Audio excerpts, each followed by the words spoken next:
Bem-vindos a mais um vídeo aqui do canal. Eu sou o The Goat Trader Esportivo e hoje falarei sobre a questão técnica que mais separa o intermediário de um iniciante, método de trabalho dentro das apostas esportivas. Alguns influenciadores tentam ser os diferentões nesse quesito, dizem que não trabalham com método, que a escola brasileira é engessada nesse conceito. Mas quando você pergunta o que eles realmente fazem para ganhar dinheiro nesse meio, eles definem exatamente o que é um método, mesmo não aceitando isso. Fiquem até o final para aprender de forma bastante clara como eu crio e desenvolvo meus métodos. Para ser sincero com vocês, eu nunca vi alguém ganhar dinheiro no trade esportivo sem ter separado e planilhado cada padrão de entrada. A não ser que alguém me prove, é completamente impossível para mim ganhar dinheiro com trade sem ter esse tipo de organização, pois seria como ter uma padaria e não fazer um controle exato de cada produto que sai e que entra.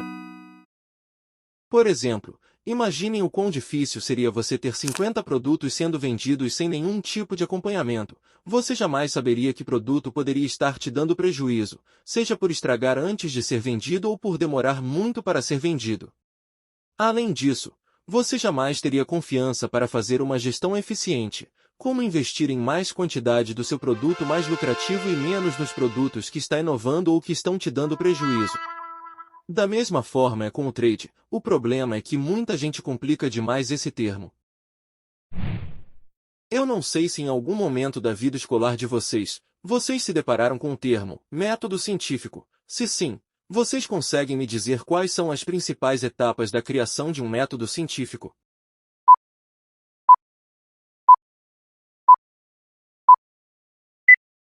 Então, as principais etapas são observação, hipótese, experimento e resultado. E eu me baseio exatamente nessa formulação para criar e desenvolver meus métodos. Primeiramente irei descrever cada etapa e de que forma as utilizo, depois irei dar um exemplo prático e real do desenvolvimento de um método.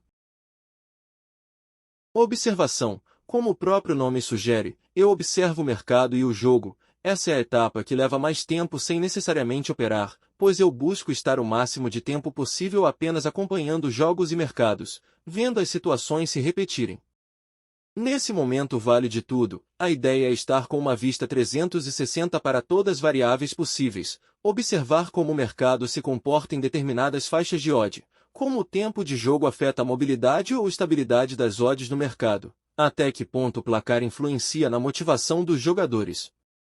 Perceba que impaciência e pressa nesta etapa não te ajudarão em nada, pois quanto maior for a sua base nesta parte, mais eficiência terá nas etapas seguintes. A próxima etapa agora é a de formulação da hipótese. Nesse ponto, buscamos converter os padrões encontrados na etapa 1 em ideia de método.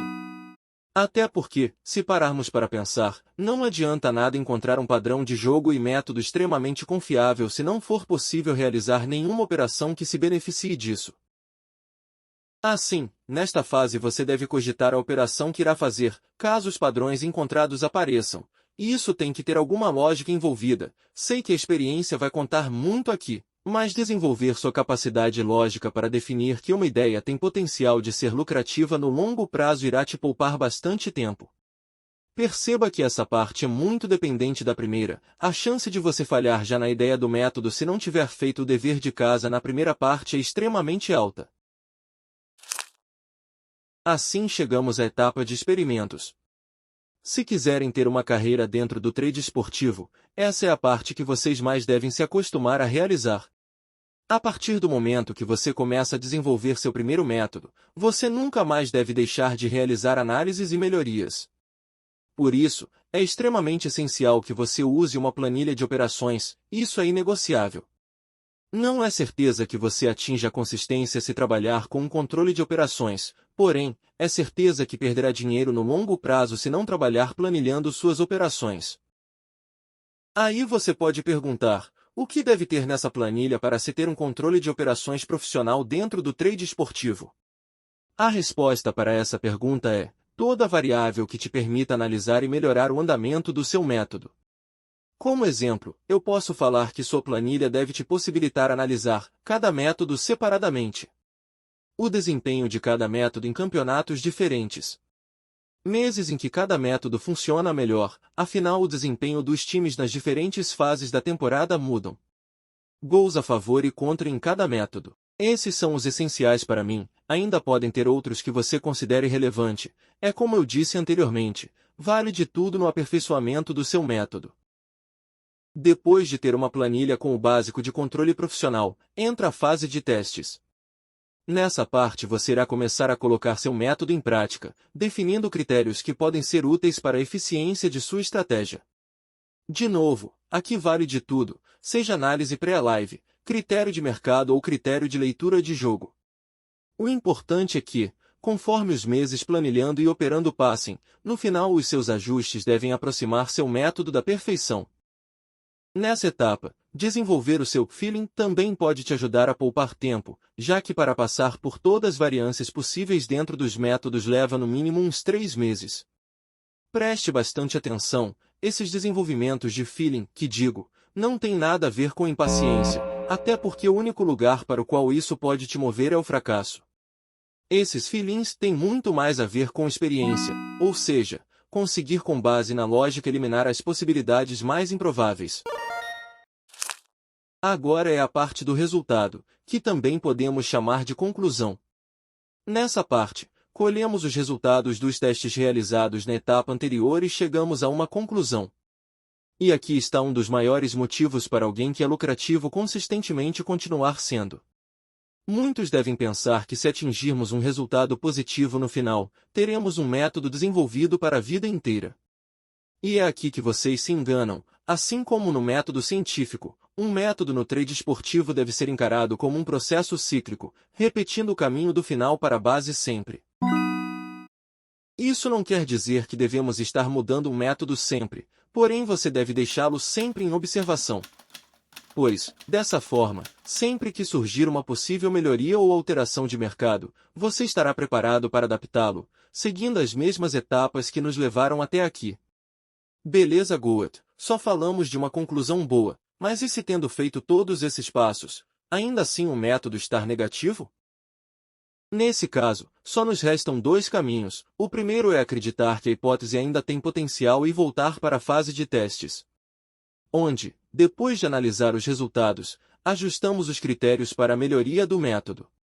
Uma dica boa nesse caso é que às vezes somente tirar de execução os campeonatos em que o método não se performou bem, por exemplo, a Liga Colombiana, e manter os lugares em que o método teve uma boa performance, por exemplo a Premier League. Perceba que esses exemplos são genéricos, por esse motivo eu frisei bastante a questão do planilhamento detalhado, porque esse controle às vezes pode evitar de você jogar por água abaixo um método de bastante potencial.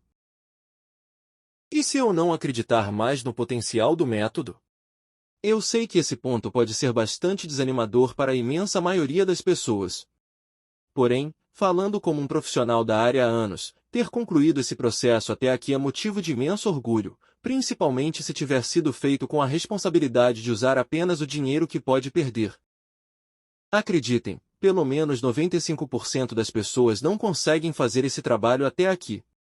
Mesmo se considerar o pior desfecho que é repetir esse processo algumas vezes e ainda assim não desenvolver um método lucrativo, podem ter certeza que vocês desenvolveram competências que podem levar para o resto da vida de vocês, em qualquer área que seja. Como exemplo eu posso falar disciplina, paciência, serem menos gananciosos, entender que nem sempre o que você faz hoje irá te trazer resultado positivo, e isso não é em totalidade ruim, pois se você for responsável, sempre haverá a possibilidade de se reinventar. Os aprendizados são muitos. Depois de algum tempo quebrando bancas no trade, ouvi bastante que operar a favor do tempo era o caminho mais fácil para um iniciante. Não vou entrar no mérito de dizer se isso é bom ou ruim, porque é uma questão de opinião pessoal. Na época, abracei a ideia de operar lei no primeiro tempo, mas eu não sabia como exatamente fazer isso. Então eu comecei a abrir os jogos e mercados, buscando ter algo que os criadores de conteúdo da época chamavam de tempo de tela. Acompanhando os jogos, eu buscava encontrar alguma racionalidade nas movimentações da odd dos times, a primeira coisa que eu percebi é que o mercado não se movia da mesma forma para diferentes níveis de favoritismo dos times. Desse modo, eu percebi que seria muito mais eficiente separar os estudos com base nas odds iniciais dos times, separando por zebra, parelho, favorito, super favorito e ultra favorito. Assim eu defini a faixa de odd para cada nível. Depois disso, comecei a ver se realmente havia padrão de mercado com um jogo que fizesse a odd corrigir sem oferecer grandes riscos. Após acreditar realmente que existia esse padrão para algumas faixas, eu comecei a ir para a prática, que começou com baixar uma planilha de controle e começar a testar diferentes critérios de mercado e leitura de jogo, que pudessem me trazer uma rentabilidade positiva no longo prazo. Fiquei por algum tempo batendo cabeça nessa parte, porque como eu disse anteriormente, quanto menos experiência você tem, menos habilidade você tem para lidar com os desafios do mercado. O caminho foi longo e árduo até eu conseguir desenvolver um método que tivesse certeza de ser lucrativo a longo prazo. Porém, depois de ter respeitado e passado por todo esse processo, eu percebi que todo esforço valeu a pena. Afinal, a partir dali eu sabia exatamente o que precisava fazer para me tornar um trader bem-sucedido, algo que nunca conseguiria descobrir se não optasse por fazer o caminho correto. Esse relato é de uma pessoa que viveu todas as fases do trade, que quebrou muitas bancas, que insistiu por muito tempo em fazer as coisas de forma errada. Olhando para trás, eu percebo que um dos maiores pensamentos que me mantiveram por muito tempo trabalhando como um amador, foi o medo de ser insuficiente. Meu ego era gigante, eu já tinha muito tempo de área, e inconscientemente, o medo de fazer tudo certo e ainda assim dar errado no final era imenso. Era muito mais confortável falhar e dizer para mim mesmo que eu sei por que falhei, que não foi por não ser bom o suficiente. Hoje eu sou uma pessoa mais madura e responsável, sei que não sou obrigado a acertar sempre, pelo contrário, irei errar muitas vezes na vida ainda. Mas assumir a responsabilidade pelas coisas que faço sempre será o melhor caminho para me tornar uma pessoa melhor, independente da área que for prosseguir. Gostaria de agradecer pela atenção dos que acompanharam até aqui. Se esse vídeo te ajudou de alguma forma, deixe seu like e se inscreve no canal para continuar acompanhando meus conteúdos. Até a próxima!